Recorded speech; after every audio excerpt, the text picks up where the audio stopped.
సిద్దిపేటలో హరీష్ రావుకు కొత్త టెన్షన్ పట్టుకుంది.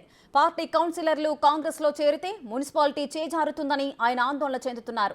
నిన్న సీఎం రేవంత్ సమక్షంలో 3 కౌన్సిలర్లు కాంగ్రెస్ లో చేరారు. ఇక మరికొందరు కూడా కాంగ్రెస్ లో చేరే అవకాశం ఉందని ప్రచారం జరుగుతోంది. దాంతో కౌన్సిలర్లతో టచ్ లోకి వెళ్లిన హరీష్ రావు పార్టీ మారొద్దని వారికి చెబుతున్నారు. వాళ్లను గోవాకు తీసుకువెళ్లేందుకు కూడా ప్లాన్ చేస్తున్నారు.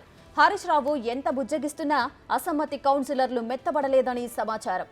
దాంతో ఎంతమంది జంప్ చేస్తారో అన్న టెన్షన్లో ఉన్నారు హరీష్ రావు అనుచరులు.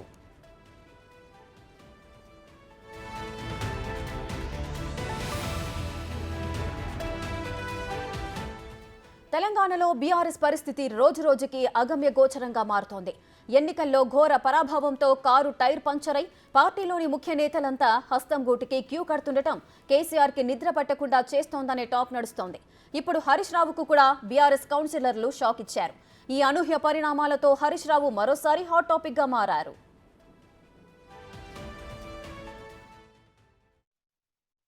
మేమే ఏదో డబ్బుల కోసమో లేకపోతే ఇంకేదో ప్రలోభాల కోసమో లేకపోతే ఏదో మనం వాళ్ళ దగ్గర పనులు చేయించుకోవడానికో ఎప్పుడు కూడా మా వ్యక్తిగత పని కోసం మేము వెళ్ళలేదు. ఏ రోజు మా వ్యక్తిగత అవసరాల కోసం మేము వెళ్ళలేదు.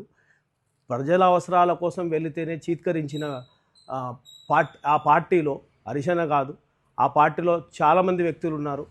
మొదటగా పేరు చెప్పాల్సి వస్తే మా గొప్ప వ్యక్తి రాయనర్స్ గారు 20 సంవత్సరాల నుంచి సిద్దిపేటని ఆయన తప్ప ఇంకో వ్యక్తి లేడన్నట్టుగా పార్టీ నడుస్తుంది. ఆయన్నే పార్టీ ఆయన్నే. కాబట్టి ఆయన ఎలా ఉంటుంది అంటే, మేము ఏదైనా అడిగితే ప్రజల కోసం అడిగితే చెయ్యం, ఏం చేసుకుంటావో చేసుకోపో, ఇది ఈ వర్డ్ చాలనుకుంటా. ఇలాంటి వాళ్ళ దగ్గర మా ఆత్మగౌరవం చంపుకొని మేము ఉండలేం. కాబట్టి 3 సంవత్సరాల నుంచి చెప్పే ప్రయత్నం చేసినా ఎలాంటి పార్టీలో ఎలాంటి మార్పు జరగకపోవడం వల్ల మా ఆత్మగౌరవం. దుర్గారెడ్డి, అయితే మొత్తం ఎంతమంది కౌన్సిలర్లు పార్టీ మారే యోచనలో ఉన్నారు? వారితో హరీష్ రావు టచ్ లోకి వెళ్లారా? వారిని సముదాయించే ప్రయత్నం చేశారా? వారేమంటున్నారు? అయితే మొదలు 12 మంది కౌన్సిలర్స్ మాత్రం కాంగ్రెస్ వైపు చేరే అవకాశాలున్నా 3 మాత్రమే నిన్న రేవంత్ రెడ్డి సమక్షంలో పార్టీ కండువా కప్పుకోవడం జరిగింది. మరో 3 మాత్రం ఈ రోజు మాత్రము మైనంపల్లి రేవంత్ రెడ్డి సమక్షంలో చేరుతామని సంకేతాలు పంపారు. వాళ్ళందరినీ కూడా అంటే 40 మంది కౌన్సిలర్స్ మిగిలిన వారు ఎవరున్నారో వాళ్ళందరికీ కూడా ఒక తాటిపై తీసుకొచ్చి వాళ్ళతో సంప్రదింపులు జరుపుతున్నట్లుగా మనకు కొంత సమాచారం అయితే వస్తుంది. అదేవిధంగా వాళ్ళు వింటారా, పార్టీ వీడ్చి వెళుతారా అనే విషయంలో కూడా కొంత ఆందోళన నెలకొందని చెప్పవచ్చు. ఈ రోజు రేపు 2-3 రోజుల్లో మాత్రం ఖచ్చితంగా కొంతమంది మరొక 3 కావచ్చు, 8 మంది, లేదంటే ఆ తర్వాత చాలా మంది కూడా సిద్దిపేటనే ఒకవేళ నిజంగానే మున్సిపల్ తారుమారే అవకాశాలున్నా సిద్దిపేట మున్సిపల్ చైర్మన్ పోయటాన్ని కూడా కాంగ్రెస్ కైవసం చేసుకుంటుందని చెప్పి చాలా మంది కూడా అటువైపు వచ్చే అవకాశాలు కనిపిస్తున్నాయని చెప్పి మనకు వెళ్ళి వచ్చిన వారు వాళ్ళు అక్కడ జరిగిన అవమానాలు కూడా ఏ విధంగా ఉన్నాయో మనకు చెప్పడం జరిగింది. దాంతో పాటు ఈ రోజు సిద్దిపేటలో ప్రెస్ మీట్ పెట్టిన ఓరాఓరిగా అటు బీఆర్ఎస్ పార్టీ ఇటు కాంగ్రెస్ పార్టీ కూడా ప్రెస్ మీట్ పెట్టి ఒకరిపై ఒకరు ఆరోపణలు చేసుకున్న పరిస్థితి కూడా కనిపిస్తుంది.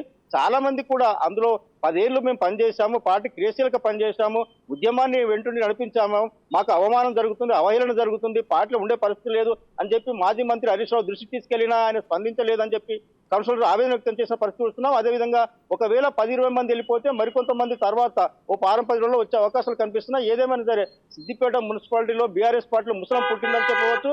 వారు వన్ సైడ్ గా 2001 నుంచి 2023 వరకు జరిగిన సిద్దిపేట మున్సిపాలిటీలో ఏకచక్రాధిపత్యంగా మాజీ మున్సిపల్ చైర్మన్ రాజనర్స్ వ్యవహరించిన తీరుపై బీఆర్ఎస్ కౌన్సిలర్ అంతా అసంతృప్తి ఉన్నట్లుగా మనకు సమాచారం వస్తుంది. హరీష్ రావు మాత్రం బుద్ధంగా ప్రయత్నం చేసినా కానీ కౌన్సిలర్స్ పార్టీలో ఉండే పరిస్థితి కనిపించట్లేదు. Rekha. Right, thank you Durga Reddy. Thanks for the live details.